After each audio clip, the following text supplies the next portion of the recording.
নমস্কার তোমাদের সবাইকে। কেমন আছো তোমরা সবাই? আশা করি তোমরা সবাই খুব খুব ভালো আছো, আর আমিও কিন্তু খুব ভালো আছি। আজ চলে গিয়েছিলাম মুকুটমণিপুরে, যাকে বলা হয় বাঁকুড়ার রানী। আর এই মুকুটমণিপুরেই রয়েছে প্রায় ১৫০০ বছর পুরনো পরেশনাথ মন্দিরের শিবলিঙ্গের মূর্তি, আর তার সঙ্গে উপজাতীয় সংস্কৃতি এইখানে ছড়িয়ে ছিটিয়ে রয়েছে। কাঁসাই ও কংসাবতী এই দুই নদীর সঙ্গমে অবস্থিত এই মুকুটমণিপুর। চলো তাহলে আজকের ভিডিওটা শুরু করা যাক। পাহাড় থেকে নিচে নেমে এতটা ক্লান্ত লাগছিল যে এই একটি ঠান্ডা ঠান্ডা আইসক্রিম খেয়ে মন ও পেট দুটোই শান্তি। তারপর আর কি, বন্ধুর রাজার মুকুটটা নিয়ে মাথায় পরে দেখছিলাম সে কেমন লাগছে, কিন্তু সেটাও মাথায় থাকছে না। ও জেনে গেছে যে এটা ওর সঠিক জায়গা নয়। তারপর আমরা চলে আসলাম কংসাবতী ধাম। আর এই দেখো, এখানে বড় বড় করে লেখা রয়েছে ওয়েলকাম টু কংসাবতী ধাম। রাস্তা দিয়ে যাওয়ার পথে এরকম একটি সুন্দর লোকেশন আমার চোখ পড়লো। আর এরকম সুন্দর লোকেশনে কার না ভালো লাগে বলো তো? কিন্তু দেরি না করে আমরা রওনা দিলাম কংসাবতী ড্যাম ও পরেশনাথ মন্দিরের দিকে। আর এরকম একটি সুন্দর গ্রামের ওপর দিয়ে আমরা যাচ্ছিলাম। গ্রামটা বেশ নিরিবিলি, শান্ত, বেশ সুন্দর। আমরা খুব আনন্দ করতে করতে চললাম আমাদের গন্তব্যের দিকে। মনের মধ্যে প্রচুর এক্সাইটমেন্ট কাজ করছিল। এই জায়গাটার কথা আগে অনেক শুনেছি, আর এখন সামনাসামনি দেখব। যাওয়ার পথে দুটো মাটির দেয়ালের বাড়ি, চাঁদের মাথার খড়ের ছাউনি দেওয়া ছিল, সেটিই দেখছিলাম। বেশ সুন্দর লাগছিল। কিন্তু আমরা যাওয়ার পথে পাশ দিয়ে একটু দূরেই পাহাড় দেখা যাচ্ছিল, আর এটা দেখতে এতটাই সুন্দর লাগছিল যে বলে বোঝানো যাবে না। ওয়েদারটাও খুব সুন্দর ছিল। চলো তাহলে আস্তে আস্তে আমরা এগোই মুকুটমণিপুর পরেশনাথ মন্দিরের দিকে।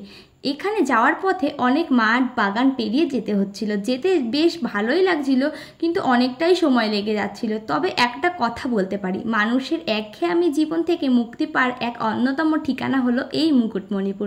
এখানকার সকল মানুষ এই পরেশনাথ মন্দিরকে খুবই পবিত্র স্থান বলে স্বীকার করে থাকেন। আমার সঙ্গে হয়তো তোমরাও এই প্রকৃতির সৌন্দর্যটাকে অনুভব করতে পারছো। তোমরা কারা কারা এই মুকুটমণিপুরকে পছন্দ করো ও কারা কারা এখানে আসতে চাও বা আসার জন্য প্ল্যান করছো, আমাকে কমেন্টে জানিও। কিন্তু আসলে আস্তে আস্তে আমরা যত এগোচ্ছি তত আরও ভালো লাগছে। মুকুটমণিপুরে কিন্তু অনেক ঘোরার মতো জায়গা রয়েছে। রাস্তা দিয়ে যাওয়ার পথে এই সুন্দর পাহাড়ের দৃশ্যটা দেখতে দেখতে কখন সময় কেটে যাচ্ছে বোঝাই যাচ্ছে না। আস্তে আস্তে সূর্যও অস্ত যেতে বসেছে, কিন্তু আমাদের পথ শেষই হচ্ছে না। আমাদের যাওয়ার পথে পড়বে একটি ঘন জঙ্গল, যেটা পার করেই পড়বে আমাদের পরেশনাথ মন্দির। তোমাদের সঙ্গে কথা বলতে বলতে দেখো এই ঘন জঙ্গলের কাছাকাছিও চলে এসেছি। আর এটাই হচ্ছে সেই জঙ্গল যেটার কথা আমি এতক্ষণ বলছিলাম। জঙ্গলটা দেখতে কেমন মনে হচ্ছে জানি না, তবে জঙ্গলটা কিন্তু বেশ ভালোই বড় ছিল।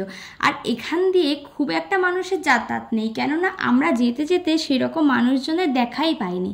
এরকম ঘন জঙ্গলের মধ্যে দিয়ে যেতে একটু ভয় ভয়ও লাগছিল অবশ্য, কিন্তু এটা পার হলেই পড়বে আমাদের পরেশনাথ মন্দির। দেখো, দেখতে দেখতে আমরা মুকুটমণিপুর পরেশনাথ মন্দিরে চলেও এসেছি। আর এখান থেকে মুকুটমণিপুর ড্যামের ভিউটা তো তোমাদেরকে দেখাবই। এই সিঁড়ি দিয়ে এখন আমরা ওপরে উঠব। শুনেছি 1950-এর দশকে এই স্থানটি নির্মিত। বাঁধটির দৈর্ঘ্য প্রায় 11 কিলোমিটার। এখানে আসলে প্রকৃতির সৌন্দর্য দিয়ে হৃদয় ছুঁয়ে যাবে। এই মুকুটমণিপুরকে এক টুকরো স্বর্গও বলা যেতে পারে এই পৃথিবীর বুকে। এখানে আসার পথে তো দেখালামই কংসাবতী বা কাঁসাই নদীর পাশ দিয়ে ছোট ছোট অপরূপ সুন্দর পাহাড়ের সারি। আর এই সৌন্দর্য যে কোনো মানুষের মনই জয় করে নিতে পারে। এই কংসাবতী বাঁধ বা মুকুটমণিপুর বাঁধ, এটি ভারতের দ্বিতীয় বৃহত্তম মাটির বাঁধ, যার দৈর্ঘ্য প্রায় 11 কিলোমিটার। পশ্চিমবঙ্গে দুই নদীর মিলনস্থলে অবস্থিত এই বাঁধটি। চলো তাহলে আস্তে আস্তে ওপরের দিকে ওঠা যাক।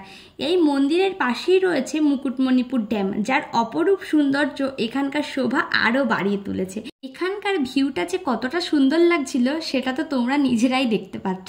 সত্যি এটি বর্ণনা করে বোঝানোর মতো না, এতটাই সুন্দর এই দৃশ্য। এরকম ওপর থেকে মুকুটমণিপুর ড্যামের ভিউটা চলো তোমাদেরকে একবার দেখিয়ে দিই। এই ড্যামটি কিন্তু বেশ কয়েক বছরের পুরনো। আমরা এই পরেশনাথ মন্দিরের আরও উপরে যাচ্ছি। এখান থেকে এই মুকুটমণিপুর ড্যামের ভিউটা আরও সুন্দর লাগবে। ওপরে আছে একটি বড় পাথর, যেটার উপর থেকে ভিউটা ছিল একদম অনবদ্য। সূর্যাস্তের সময় এই জায়গাটি এক অপরূপ সৌন্দর্য ধারণ করে। প্রকৃতির এই সৌন্দর্য সত্যি সকল মানুষকে স্তব্ধ করে দেবে। এখান থেকে চারিপাশটা এতটা সুন্দর লাগবে আমি ভাবতেও পারিনি।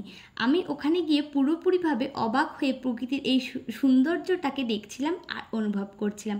তোমরাও কখনো সময় পেলে এই মুকুটমণিপুরে এসে ঘুরে যেও, দেখো তোমাদেরও খুব ভালো লাগবে। আমি আর কি বলবো, তোমরা তো নিজের চোখেই দেখতে পারছো এই মনোমুগ্ধকর দৃশ্য। দিনের বেলা আসলে এই জায়গাটাকে আরও ভালোভাবে ঘুরে দেখতে পারতাম, কিন্তু কিছু করার নেই। আমরা এসেছিলাম মাত্র একদিনের জন্য, আর এখন আমাদের ফেরার পালা। কোনো একদিন সুযোগ পেলে আবারও আসবো।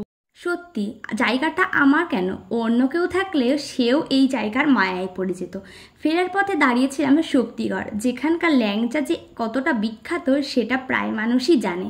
ওখানকার প্রায় দোকানগুলোর নামই ছিল ল্যাংচা দিয়ে। আর আমরা দাঁড়িয়েছিলাম এই ল্যাংচা ঘরে, যেখান থেকে আমরা প্রায় ভুতুরে একটি রাস্তা দিয়ে বাড়ির পথে রওনা দিলাম। আর বাসে চলছিল বোঝনা সে বোঝনা গানটা। জানি না এই গানটার মধ্যে কী আছে, যে এই গানটা শুনলেই প্রায় সকল মানুষের মনে একরকম একটু হলেও একটা নাড়া দিয়ে ওঠে।